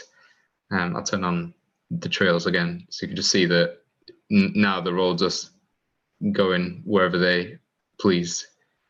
And because it's so chaotic, I was sort of curious as to whether or not I could actually have a normal solar system where chaos didn't ensue. Like, we've not only do we have like these bodies going around the sun, but we've also got moons going around the planets. Like, I was kind of curious whether or not I could make my own solar system. And so I had a shot at it, and then sure enough, I've got my sun here. So the sun's particularly large. And then I've got a planet going around the middle. And then I've got another planet a bit further out that has its own moon. And if I turn on the trails, you can see that they don't look like they are actually attached to each other. They look like they're sort of going, just sort of going in not very smooth lines. But if I instead focus on it and turn off the trails, then suddenly we get to a point where it just looks like this is just a normal, basically what we were just looking at with the sun and the thing going around it, except that we're also going around that sun. And then similarly, we could have a larger body a bit further out. So because the distance is so important, if this body was kind of closer, then suddenly it starts interacting with all the other bodies, which is what's like I think quite important about our solar system. So one thing you'll notice is this isn't our solar system. I was wondering whether or not to do our solar system, but the sun has like 1 million times the mass of the Earth. which I just won't be able to represent accurately in a video game. And not only is the mass of the sun so massive, but the distances are such that if I kind of zoomed out enough for us to see him, it would just be a black screen. It wouldn't be very exciting to see. But just to kind of show how fragile it is, like these are quite nicely in their orbit, but if I was to, for example, make it just a wee bit smaller, then they still orbit. You might, if you're on this planet, you've got your kind of moon here, and you're quite happy with your moon, but then to your surprise, it just suddenly decides to leave. It's gone. You don't have a moon anymore. So it's just quite interesting seeing how fragile it is, and I'm aware that there was like they think about things like the Great Bombardment, where Jupiter just kind of threw a bunch of rocks our way, and after kind of playing around with this N-body simulation, I can definitely see why. I know I've been talking a lot, but the last thing I was kind of say is, while it was quite nice combining those bodies, one thing that was quite interesting about having them not combine is that when I combine the bodies, I basically make it so that the center of gravity is like in the center, whereas if I have a range of different sized bodies, then when they clump together, the actual sort of overall gravitational pull comes from like off center, and you get these different clumps of gravity, which is actually a better representation of the gravital bodies. For example, like the moon, you can't really have a stable orbit around the moon. This is something that NASA found out during the kind of early like Apollo years, and prior to that was that they had sent satellites that they thought would be in stable orbits, and they after I think only a few days, they ended up crashing into the ground, and that's because they found out that's because the moon's like gravity like is not uniform at all, and so something like this body is a bit more kind of representative of it. And another thing that is quite nice about this is when not only can you see the spin of them quite well, but they also sometimes end up ripping parts off, and so you can get these sort of naturally occurring moons from the collisions, which is also a nice kind of aspect. But yeah, I'm sure I've taken up enough of your time, so I'll leave it there. And if anyone's got any questions, then I'll happily answer. Yeah, that was great. Thanks. Yeah, that's a bit disconcerting, though, Scully. Yeah, a couple of comments I would make is that what you have with the clumping is very like what would happen when the solar system's forming, with planets being built up as stuff accumulates. Yeah. And I'd also say that I think there was famously proven by some famous mathematician whose name escapes me that the solar system is unstable, that inherently the orbits are not stable over a long period. I think that was, it wasn't Euler, was it? Somebody I'm not sure, but yeah, it's an interesting thing, because I've kind of gone on a learning journey about orbits where like you start with Kepler's laws and you think, oh wow, it's actually really beautiful and really easy to kind of to work out what's going on. But then as you sort of dig more into it, you realize like, oh, actually no, like they can't. You are but young yet, young man. Life is rarely in a straight line. We had many years ago, we had a speaker came to us whose subject was the N-body problem. You can predict what's going to happen with one body, with two bodies, but with three or more bodies, you cannot predict it. It has to be incremental. I think this is why you're getting on these models the ejection of an item from your original group, because he left us with a program which has just been written in when I say basically, I mean, you could turn it into anything you wanted. It was for the BBC Micro. and I got a copy of this, and he had the X, Y, and Z, but the BBC didn't have a circle function, but the computer I had at the time, which I think was something like a 10 megabyte Amstrad at work, did have a circle function, quick basic. And I applied that to the size of the circle, the Z function, so it gave you the impression of depth from the screen, and it worked very well.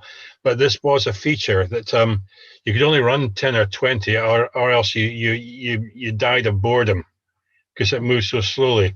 But on the other hand, if you had it moving too quickly, it tried to move through itself at the center. It's like the center of our galaxy.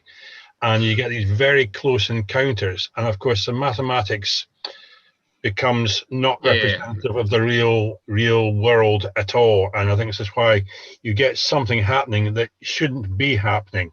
You think, oh, they just whip around one another unless they're within a solar radius sort of thing. But no, that's not what's happening. The maths are following it up. That was actually one of the things that I was curious about when we had some of the talks from the other people who were simulating gravity, about asking how they deal with either collisions, or if they don't have collisions, then I was curious if they have exactly what you're talking about, where because the function is based on how close you are, if you get like ridiculously close, then the force suddenly kind of explodes because it's squared. So yeah, but of course then you've got to calculate each point in turn. So does the next point calculate on their initial starting conditions, or on where the group has got to in its list of calculations before it starts again? You know, it's a bit silly. You can only ever approximate it. And then that's what I was saying about how it's not continuous. You need to do it in steps, and then you've got to add smaller you make that relativistic steps, the more accurate it is. But it's always then you have to start adding relativistic effects. Getting out to Uranus, Neptune, and Pluto is an amazing trick. You know, I'm great admiration for the Voyager missions. Some computers on board that weren't much more than a ZX81, and they were reprogramming it as it was on its way, installing new systems. It was quite amazing. Well, they're still reprogramming it now, which is a kind of interesting task. I wouldn't want that job. Like you say, it's mesmerizing. You sit there watching it, says, is it going to, isn't it? And then whoosh. Yeah. And then all of a sudden it suddenly accelerates and whips off the screen. And the most it's gone. It's off to the next galaxy. Yeah, some of them, it's quite interesting watching some get ejected, but it's also interesting watching some that are in a really elliptic orbit, and then something comes along and puts it in like almost a perfect circular orbit. But that's how solar systems evolve, is that most of these interactions will end up throwing lots of garbage out into the interstellar space or into the sun, or in the case of the late heavy bombardment, into other planets. Yeah, well, the elliptical orbits are always going to be unstable, aren't they? Because they will cross and cross and cross other orbits. And as Scully was saying, you know, eventually either it'll come to a disastrous end, or it'll achieve some sort of circular orbit that's co-orbital with the other members of the group. Jessica's just showing me Lagrange, who I'm assuming is the person you were after, David. That's the man, yes. That is, Scully, can I comment on your simulation? I found it very interesting, particularly the one where you had bodies colliding with the central objects and increasing in size. Yeah. That, to me, was a black hole, wasn't it? Where the bodies are coming in and being whipped round and thrown out again, and if they hit the object, they obviously increase the size of the black hole. Yeah, it's a bit like that, although it doesn't become a singularity.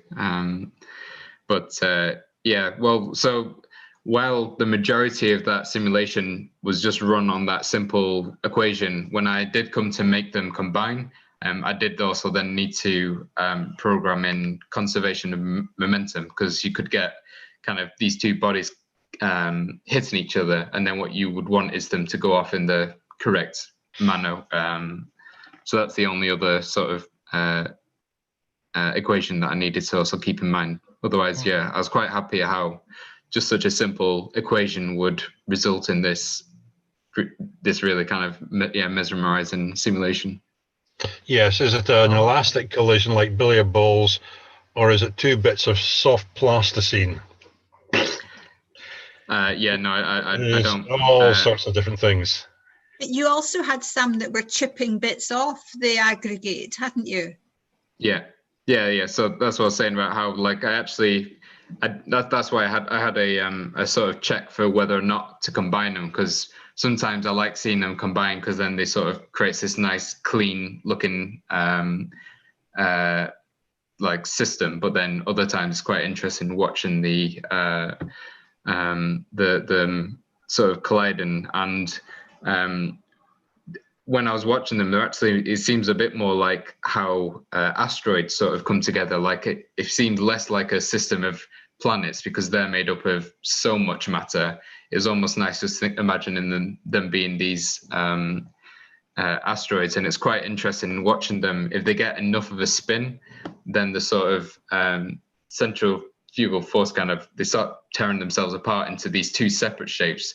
And then as they get further away, then they obviously have less kind of gravitational pull, and so they can actually end up just sort of going their own separate ways. Or it's just it's almost like a really intensive on your laptop screensaver, just kind of watching these things go on. A bit worryingly addictive, that though, because it is quite mesmerizing just watching to see where they go next. I'd be there for hours. I think I wouldn't start. Yeah, I mean, I have been, which is really good during lockdown when you're just like, well, should I watch what Trump's up to, or should I just watch some circles spinning about? There's a quick question from Colin on YouTube chat saying, question of whether you've tried to model Trojan asteroid arrangements, or whether it might be something you want to actually try, where you have it's definitely something I could try. Yeah. So at the moment, the way that I made that solar system was like through code. Like I say, I'm trying my best not to like make it into this huge project. I was like, I just want to create something with circles that just spin around. But as you get into it, you start wanting to do a bit more. Like what I would like to be able to do is sort of place the objects about and set the size and the velocity and then let it go. And then it would be quite interesting to try and see if you could have some Trojan things that sit in like Lagrange points, because I believe it should be possible, but serious danger of the what happens if and can't leave it alone questions. But you will eventually come to the point, which I realized quite a while ago as I've got older. I used to think that if you could know the disposition of every particle in the universe, then you could tell the future. Until I realized, of course, intellectually, you have to have a computer to do this, which is probably the size of the universe. So do you include that computer in your universe? So then you have one of these fundamental philosophical problems. Yeah. And then I realized quantum uncertainty, and quantum entanglement. And I was really now we're getting into it's all a bloody nonsense, and we've got Donald Trump coming up. Oh, not anymore. Well, he's not away yet. God. Probably the scope of Scully's simulation to be able to model quantum effects at this stage. You're going to need a bigger computer. And my final conclusion was that there's nothing in this universe you can't model with a ZX81 if you're prepared to wait. There comes very quickly the point at which you are quicker watching the real thing. Yeah.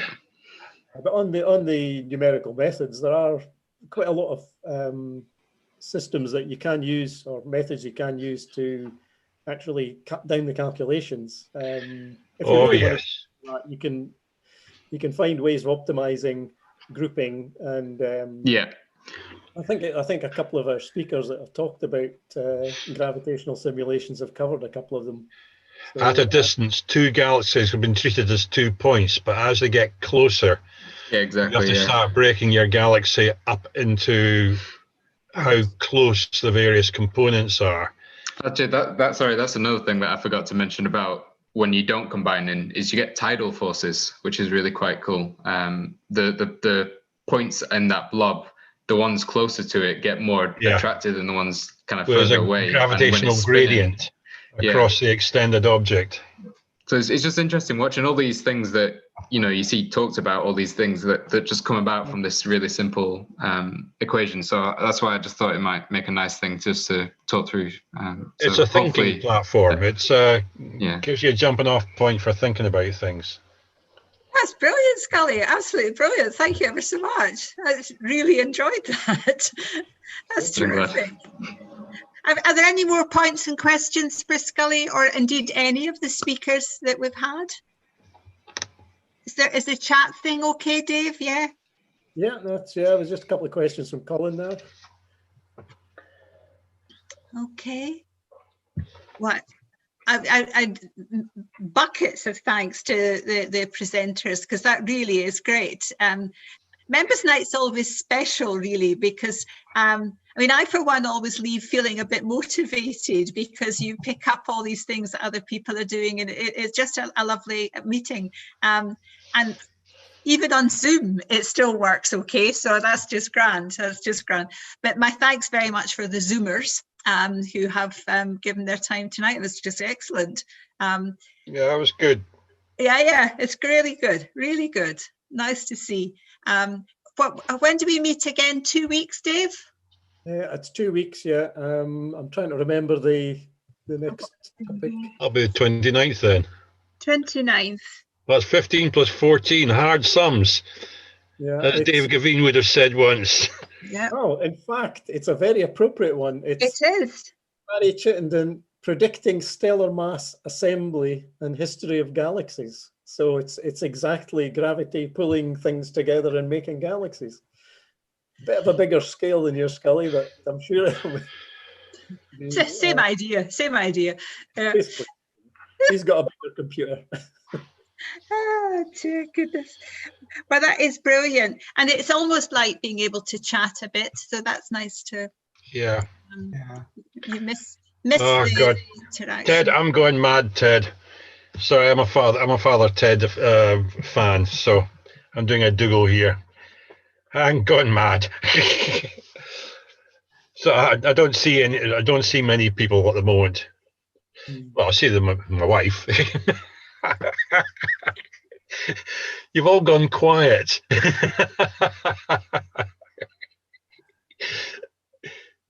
Pam and I are doing a course just now with Greenwich, and he was talking about measuring distances and whether, you know, it was big and bright but far away, or, you know, and do you remember that Father Ted one with the caravan, and they were Dougal was trying to work out if it was a wee cow close up or a big cow in the distance. Classic, absolutely classic. It was on the tip of my tongue to say to this guy, that's just like Father Ted. I don't better know. You'll get marked down for that. Oh, geez. God. Sorry, my computer's about to run out. There we go. Well, that is really super. Can we stay on and chat, or do we have to go away? You can stay on if you want, yeah. Oh, we go now. I'm gasping for a cuppa. I was going to say that. I miss my cup of tea, though. Yeah. I can show you a couple of pictures if you want. Yeah, that'd be great. Oh, yeah. All right, I'll hang on for that. I assume I just use the share screen thing, do I? I'll have to enable screen sharing for you. There you go. You should be okay now. Right. So if I just hit share screen and then pull up the pictures. Yeah, that should work. That doesn't see, okay.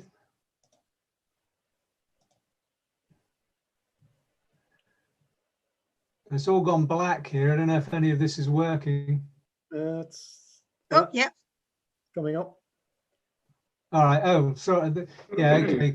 I've just put this on there because after the very first talk that we've just had, it occurred to me I'm a really good candidate for needing 4 pieces of fence paneling and some black paint. But I was out taking, obviously we've had the opposition of Mars back in October, so I just put some of the pictures I took of Mars up, and there were some very nice seeing conditions.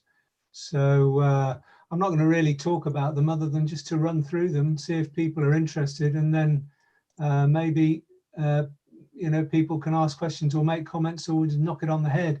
But, so sorry to immediately jump in. I said that was false color. Well, yeah, but it looks Marsy color, so I'm just kind of curious. I don't know if my mouse pointer is showing, but if it is, this it is, yeah. Top left one there is in the near infrared, and the top right is in blue. And you literally make an average between the two of them for green, and then combine them as the red, green, and blue layers, and you end up with a false color picture. I see. Cool. Thanks. And obviously infrared tends to show the surface features well. Blue tends to show the atmospheric features, so you can see some cloud shading. There hasn't actually been very much in the way of cloud on Mars, so that's the same one. That's one of the nicer ones. Just one of the things that has been showing up on Mars, I actually think it was in one of the newsletters I mentioned, was within the Hellas Basin. Quite a lot of people have been seeing these dark features within Hellas, and they don't show on a lot of charts. You have to go back quite a long way to see them on some of the hand-drawn charts, because the shifting dusts, and we've had some global dust storms in the previous two apparitions of Mars. It looks like the dust storms had actually cleared away some to reveal these darker albedo features in what formerly has been quite a plain area. And as a lot of people have managed to image these, this is the best shot I got of them. You can see there's some fair detail in there. I'm sorry it's so small in the middle of the screen, but you know what planetary pictures are like. They don't bear being blown up very much. No. And then later on, this is the 29th of December, when Mars has started to shrink. But so the detail is quite a lot smaller. At opposition, it was at about 22 arc seconds. This is less than half that size, 10.7 arc seconds. So the details have started to shrink, but you can see dust effects. So you can see some dust storms appearing in the false color pictures. And that's one of the nicer ones on the 26th of October. And you can see the polar cap cloud, what they call the North Polar Cap. And 3rd of November, not such a good picture, poorer seeing conditions. A couple of pictures of the moon. I'll just show the one, the Apennines. I like this one because over here we've got Hadley Ridge. I think that's where Apollo 15 is. I wish you could see it.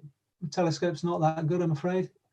And then a couple of night sky pictures, which were taken in the last 10 days or so. You know, last week when we had the really cold weather, we had some clear skies.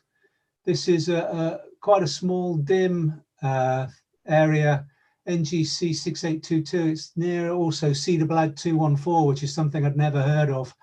But this is a hydrogen alpha and oxygen 3 star forming region, which I've never imaged before, and it's quite difficult. It was really very faint. And then I took a wider field view of it, bigger chipped camera just in the hydrogen. But there's the NGC, and on the right is the Cedarblad. There's a lot more information I need to get in there to get a decent picture out of it, but that's just the hydrogen images. These are really, really heavily stretched, rather like the ones you were talking earlier. I think there was like 50 odd subframes, 4 minutes each to get these pictures. And then there's a final one of a really interesting thing I'd never heard of before, which is called Lauers Nebula. It's one of the Sharpless 2 catalogue objects, but I just thought it was really pretty. And again, this is 50 by 4 minutes in hydrogen, and then some red, green, and blue just to get the clouds, just to get the star colors. And I think that's it. Takes me back to the beginning. So if I get rid of that and stop sharing, that's it. That's just what I've been up to, looking at Mars since through the opposition, and a couple of deep sky images I've been able to get. Nice pictures, Alan. Very nice. Thank you. Yeah, Absolutely it's a pity. stunning. It's a pity there's not more clear skies, and you could get even more nicer pictures, Alan. They're really excellent. Yeah, it really hasn't been very good, has it? I mean, all this time on my hands, and I've had 3D deep sky pictures and about 5 Mars pictures since September. Oh well. That's all Trump's hot air going up. Let's stay off the Trumps.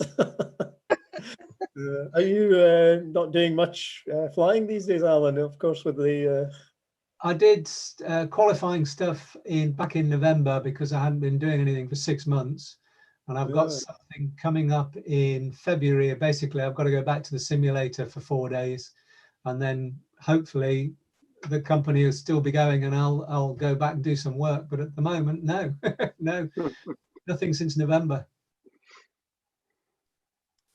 Well.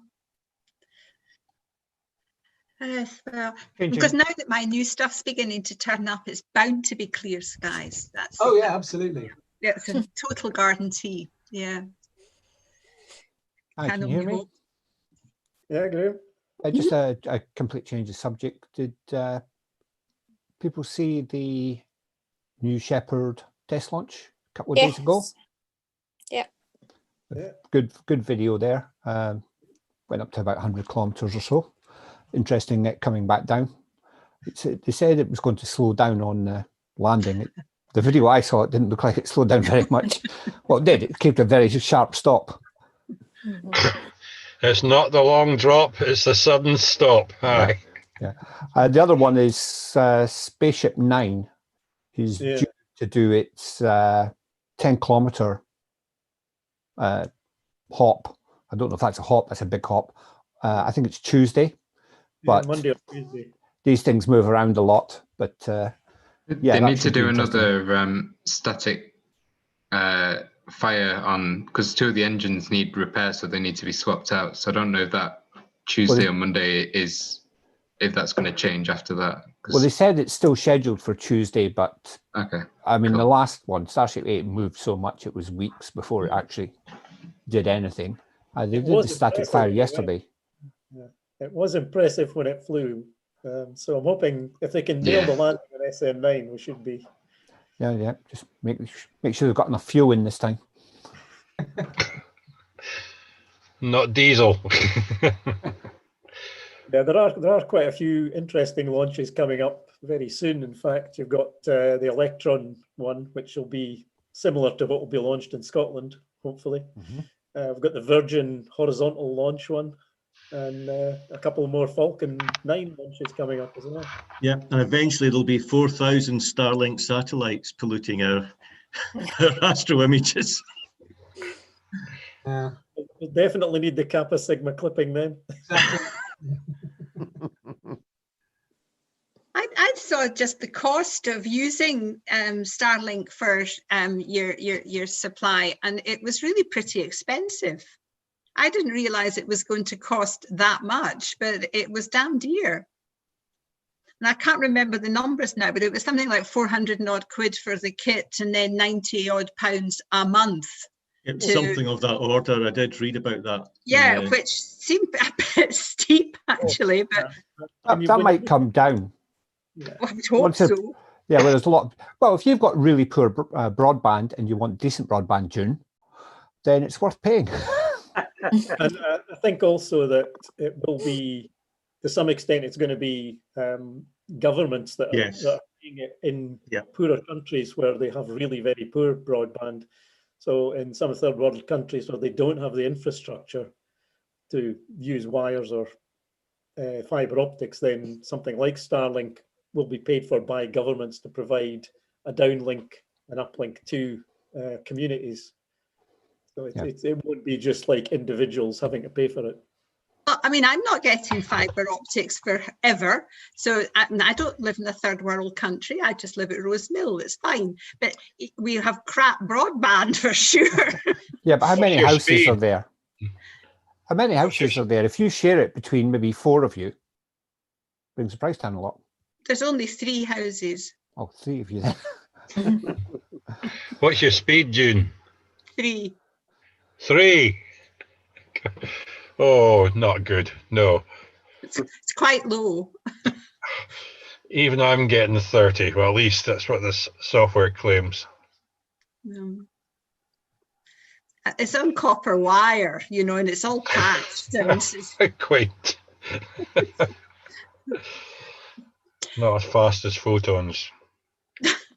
it's terrible. Who's our treasurer just now? Ah, Mr. McAteer, I promise you will be getting a subscription from me as soon as I can beat my computer into giving me online banking.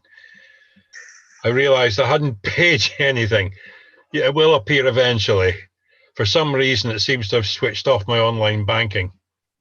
Okay. I thought you were saying you were paying early for next year. Oh, no, once when I was a treasurer, I didn't realise I hadn't paid my subscription until I was doing the books. That would be in February approximately, you know. Yeah, we still take checks if you want to stick a check. Oh, I've got to get the damn thing up and working anyway. You'll get money in some form or another, even if it's off the books. You've got loads of witnesses, Graham. Yeah, I know, and I'm not spending my money on anything. I got a sock drawer full of cash there. That'll do. I think I'm joking. The news around. There's a news item this morning, very amusing, about Bitcoin. Some computer engineer threw away a hard drive 5 years ago. He's realised had his Bitcoin on it, and he's offering to pay the local authority millions and millions of pounds. But of course, he can't pay it up front. He wants them to dig up the whole landfill and find his hard drive. But I don't think the local authority is going to do it on the off chance they might find it and get £55 million from him. Yeah. What would Nelson Muntz say? Ha ha. Oh. I can't remember the number, but it's well in excess of 100 million. It's something like 130 million or something he's lost. But yeah, my thought it was exactly the same as Mike's. It was haha. Well, who of us in our more youthful days working with DOS in its earliest versions haven't deleted half our system? Yeah. I think if I had something worth, I mean, he said he spilt coffee or something on his laptop, took the disk out, stuck it in a drawer. Even then it was worth something like 9 million. What sort of idiot doesn't back up something that's worth 9 million? Yeah. No sympathy for him. No. So are we going to get with you in that one? Landfill then? We could go and dig it up ourselves. You bad boy. It was 5 years ago, and the landfill's been more filled and covered over in places. It's a huge area. And people have raised families on it. And it's dangerous as well. So, yeah. Madness. Covered in people with wee shovels. No. Very big shovels and a lot of patience. Can I come in and talk a minute to Mr. Dundee Astro and Graham McAteer, because I've got to go shortly, about the website, the proposed new website. And as you probably know, what I've been using is a drag and drop thing, and what you see is what you get. So you just plonk it on there and put it where you want, and that's what it turns out like. And I'm afraid I can't get to grips with this new system at all. And I'm just wondering, it's going to take me a bit of a while to get used to this one which we're proposing. So don't expect too much of me at the moment, Just want to say that before I go, so everybody knows that I might be resigning. Not from the committee. No. From the website. At the moment, I mean, I'm still happy to do like the calendar and that, but I'm struggling with the website, how to figure it out to do it. So, I really, it would be face-to-face sort of stuff to show me what to do, really. And that's not going to happen anytime in the near future.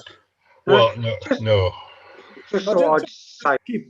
Tony, just keep playing about with it. Try different things, and you'll slowly get the hang of it. It's just like anything else new. It just takes a little bit of time to learn the ins and outs of the way it does things. You're not getting any pressure off us, you know.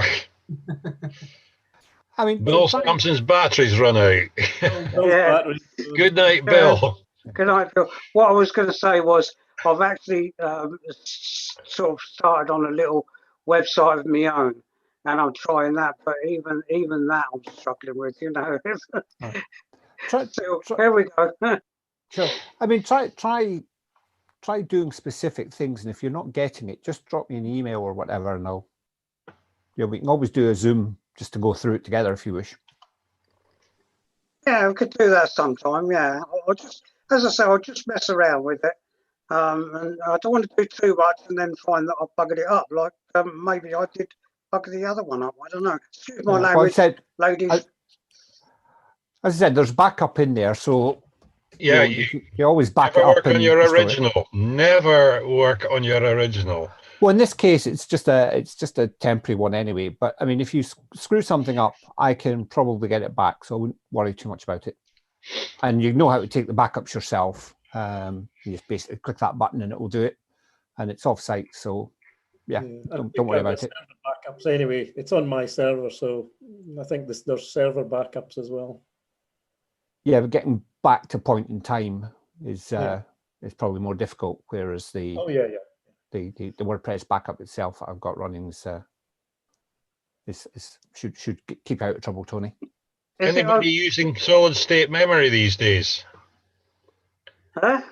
Anybody using solid state memory these days? Everybody is. Yeah. Sorry?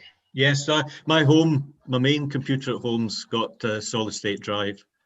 Opinion, please. The laptop I'm using just now, it's a complete solid state drive, and the main computer it's got a conventional hard drive and a solid state drive for the operating system. So they're quite good because they boot up very quickly. I would have thought it'd be lightning speed. Very fast. Yes. Yeah, they're actually worth getting, I think. Just the amount of time. Yeah, because this old dog I'm speaking to you on, I mean, it's Windows 7. Duh. Well, I moved on to this after I got rid of my old computer, which was XP. Yeah. After we tried kicking and screaming.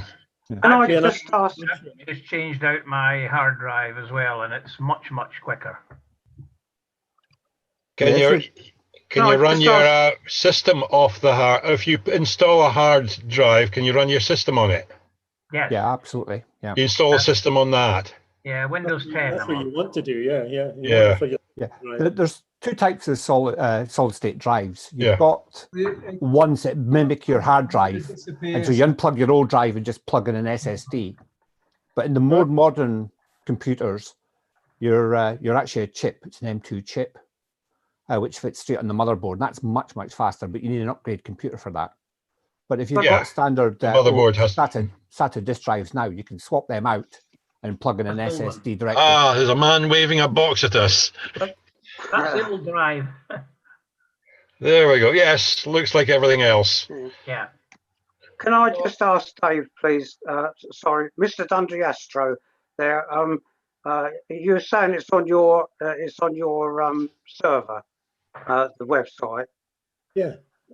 Is it okay that I just carry on putting little bits on the one that I'm doing? You know, the drag and drop one. Just to keep pictures and things on that for keep updating the current. That's on the, it's just a different area on the server. It's under a different directory. So Graham's installed the new experimental stuff on a different subdirectory, which is like a sub URL. Yeah. But the current is still running on the same server. So just carry on as you were. Okay, thank you very much. It's nice to see you all. Scully, that was excellent. Thank you very much for that. I've got to go now, so I'll leave you not to get on with it. Bye all. Yeah, Tony. Good night. Bye, Tony. Bye. Well, I think I'll bail as well. It's been good. Okay, see all you guys in a fortnight. Yep. Okay. Yeah, me too. Thanks for the other talks, and yeah, thanks for questions. Okay. Yeah, Anyway, cheers, everybody. good night. Oh, Good night, God. folks. Good night. Night. Yep. Here's now. No, They're all I'm going. buzzing off as well. Hi, Kathleen. I haven't had a chance to Good say night. hi to Kathleen. Hi, She David. gone. Right. I'll see you. I'll speak to you on Sunday. Hi. Okay, take care now. Bye. Yeah, I think a cup of tea is calling. Oh, I think a glass of wine is calling. You're muted, Graham. Ah, dear. Oh, right. I think we're all going now. I'll have to be last off because I'm running the stream. The ability to chat on this works quite well. Yeah, it's brilliant. That was good. Yeah. Yeah. That's not throwing up problems for, you know, the screen sharing and the data and all that. No, it seemed to run really well. I think It looked okay from my point of view. Yeah, I'll just end the YouTube stream as well. I don't know how many people are still on. It's still saying there's 6 people watching on YouTube, so